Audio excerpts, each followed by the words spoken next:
नमस्कार मेरे मार्केटियर्स, कैसे हैं आप लोग। तो शुरुआत करते हैं इस वीक के कुछ बहुत ही इम्पोर्टेंट खबरों के साथ। और इस वीक की खबरों में सबसे पहली और सबसे बड़ी खबर आ रही है, वो आ रही है यूएस फेड के तरफ से। जी हाँ, यूएस फेड ने अपना इंटरेस्ट रेट में बढ़ोतरी किया है 0.75%, जो कि एज एक्सपेक्टेड था। कुछ दिन पहले इंडिया ने भी अपना रेपो रेट बढ़ाया था और अब यूएस फेड ने भी 0.75% अपना बढ़ोतरी की है। और अब जो ब्याज दरें हो गई है अमेरिका की, वो हो गई है 1.75%। अमेरिका की ब्याज दरें हो गई है। बताता चले कि 1994 के बाद इतनी बड़ी बढ़ोतरी की गई है अमेरिका के अंदर। 40 सालों में ये टॉप लेवल पे दर्ज की गई है। फेड का कहना है कि आगे भी इसकी में बढ़ोतरी हो सकती है, जैसा कि पूरे वर्ल्ड का सिनेरियो चल रहा है, क्योंकि ये महंगाई को, उनका कहना है कि ये महंगाई को कंट्रोल करने के लिए ये स्टेप लिया जा रहा है। और साथ के साथ जिस प्रकार से वर्ल्ड में इन्फ्लेशन रेट बढ़ रहा है, महंगाई बढ़ रही है, और उसके साथ साथ फेड ने ये भी कहा है कि हो सकता है कि बाज़ारों में सुस्तियां आ सकती हैं। बाज़ार मतलब धीरे धीरे मंदी की तरफ जा सकती है। तो जब तक ये रूस यूक्रेन वॉर ख़त्म नहीं होगा, तेल का प्राइस जब तक नीचे नहीं आएगा, तब तक में आई थिंक अब ऐसा लग रहा है धीरे धीरे कि बाज़ार मंदी की तरफ बढ़ रही है। और जिस हिसाब से इंडियन मार्केट है या वर्ल्ड के जितने भी मार्केट्स हैं, वो जितने भी जिस प्रकार से सिनेरियो चल रहा है, तो हो सकता है आने वाले टाइम में थोड़ी और मंदी देखने को मिल सकती है। बढ़ते हैं अगली खबर के साथ। अगली खबर आ रही है HDFC म्यूचुअल फंड के तरफ से। जी हाँ, HDFC म्यूचुअल फंड ने वोल्टाम ट्रांसफार्मर में 0.35% की और हिस्सेदारी खरीदी है, और ये खरीदी ओपन मार्केट के जरिए हुई है। जी, और इसके साथ साथ ही HDFC म्यूचुअल फंड की वोल्टाम ट्रांसफार्मर में जो हिस्सेदारी है वो 4.9% से बढ़ के 5.25% हो गई है। तो इस पढ़ते हैं अगली खबर के साथ। अगली खबर आ रही है, जी हाँ, अगली खबर आ रही है चंदा कोचर के मामले से जुड़ी हुई। जी हाँ, चंदा कोचर के मामले में सेट का फैसला आ गया और सेट ने इस केस को दोबारा सेबी को ट्रांसफ़र कर दिया है। और अब चंदा कोचर को सेबी के पास फिर से नई अर्जी दाखिल करनी होगी। इसमें सेबी को कौन कौन से दस्तावेज चाहिए, ये उसे साफ बताना होगा। सेट के आदेश के मुताबिक सेबी को चंदा कोचर की अर्जी पर सुनवाई करने का मौका देना होगा, और सेबी के आदेश में साफ करना ये होगा कि दस्तावेज वो क्यों नहीं दे सकती। तथा ट्रिब्यूनल ने कहा है कि सुप्रीम कोर्ट के टकानो बनाम सेबी केस में ध्यान में रखकर अब सेबी फैसला ले। सुप्रीम कोर्ट ने टकानो केस में सेबी से जांच रिपोर्ट साझा करने के लिए कहा था। तो अभी जो सिनेरियो चल रहा है, अब वापस सेबी के पास ये केस ट्रांसफ़र हो चुका है। तो अब देखते हैं आगे क्या रिपोर्ट आ रही है। इसी के साथ साथ जो भी रिपोर्ट आएगी वो आगे आपको अपडेट हो जाएगी। बढ़ते हैं अगली खबर की तरफ। जी हाँ, अगली खबर जो आ रही है वो आ रही है SBI म्यूचुअल फंड के तरफ से। जी हाँ, SBI म्यूचुअल फंड ने आथर इंडस्ट्रीज़ में कुछ जो फीसदी शेयर है वो ख़रीदी है। मैं बताता चलूँ कि इस SBI म्यूचुअल फंड ने आथर इंडस्ट्रीज़ में 0.256% की हिस्सेदारी और ख़रीदा है। और अब जो है SBI म्यूचुअल फंड का जो हिस्सेदारी है वो 4.92% से बढ़कर 5.18% हो गया है। कुछ दिन पहले ये कंपनी IPO भी लेके आई थी। तो और अब ये सेकंड खबर आ रही है कि SBI म्यूचुअल फंड ने इसमें अपनी हिस्सेदारी बढ़ाई है। तो अब HDFC म्यूचुअल फंड ने भी अपनी हिस्सेदारी बढ़ाई थी, और इसके साथ साथ अब SBI म्यूचुअल फंड ने भी अपनी हिस्सेदारी बढ़ाई है अलग अलग कंपनियों में।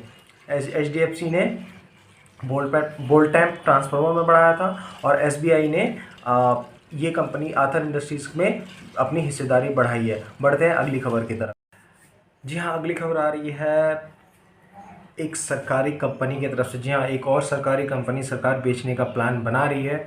और बताते चले कि हिंदुस्तान जिंक में सरकार, वित्त मंत्रालय के मुताबिक सरकार इसमें अपनी 29% की जो अपनी हिस्सेदारी है वो बेचने के बारे में सोच रही है। बताते चले कि जो ये डील होगी वो ऑफ़र फॉर सेल OFS के माध्यम से होगी, जिसमें से सरकार, जिसके जरिए, उस OFS डील के जरिए सरकार अपने 29% हिस्सेदारी हिंदुस्तान जिंक में बेच सकती है। तो एक और सरकारी कंपनी सरकार उससे मुक्त हो रही है, हो सकती है मुक्त हो सकती है, वित्त मंत्रालय के जैसी कि वित्त मंत्रालय से खबर आ रही है। बढ़ते हैं अगली खबर की तरफ। यहाँ अगली खबर आ रही है, एक अमेरिकी कंपनी रेवलॉन लिपस्टिक जो कि कॉस्मेटिक प्रोडक्ट बनाती थी। जी हाँ, रेवलॉन जो कंपनी है वो दिवालिया होने की कगार पे पहुंच गई है। जब जब से नए स्टार्टअप्स मार्केट के अंदर आए हैं कॉस्मेटिक के अंदर, तब से वो अपनी जो पहचान है वो बरकरार रखने में असफल हो गई है। और न्यूज़ एजेंसी राइटर्स के माने तो रेवलॉन जो है अपने करदाताओं से, कर्जदारों से बातचीत कर रही है। हो सकता है नेक्स्ट वीक के अंदर तक ये अपने दिवालिया होने के आवेदन को फाइल कर दे।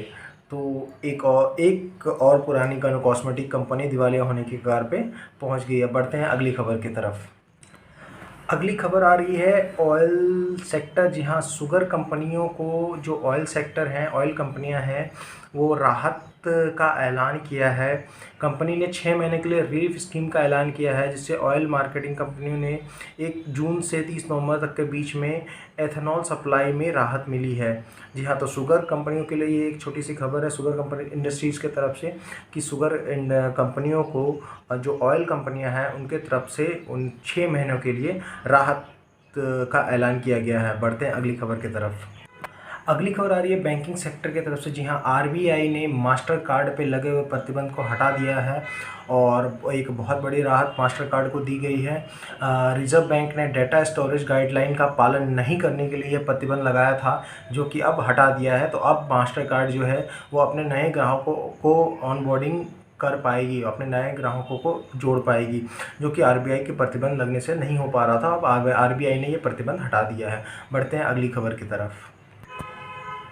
जी हाँ, अगली खबर आ रही है ऑटो सेक्टर की तरफ से। ऑटो सेक्टर में आथर एनर्जी जो कंपनी है वो देश के अंदर कई नए प्लांट्स खोलने के विचार में है, जिसके लिए वो कई राज्य के सरकारों से बात कर रही है। बताते चले कि यह हीरो मोटोकॉर्प समर्थित कंपनी है और अपनी ये क्षमता बढ़ाने के लिए आंध्र प्रदेश, महाराष्ट्र, गुजरात, तेलंगाना और कर्नाटक समेत कई अन्य राज्यों से बातचीत चल रही है, जहाँ पे वो अपने नए प्लांट लगाने का विचार कर रही है। बढ़ते हैं अगली खबर की तरफ।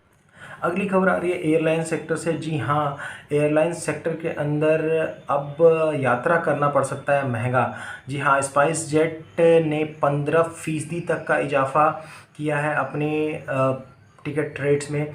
ऐसा इसलिए हुआ कि क्रूड ऑयल का जिस तरह से दाम बढ़ रहा है और बाकी चीज़ों की जो प्राइस बढ़ रही है, इस वजह से अब जो एयरलाइंस कंपनीज़ हैं वो धीरे धीरे करके अपनी टिकट प्राइस बढ़ा रही है, जिसमें एयर इंडिया और स्पाइस जेट बाकी ऐसी कंपनी हैं जो कि प्राइस बढ़ाने के भी विचार कर रही है। और स्पाइस जेट इसमें 15% तक का इजाफा कर सकती है अपने टिकट के प्राइस रेट में। तो बढ़ते हैं अगली खबर की तरफ।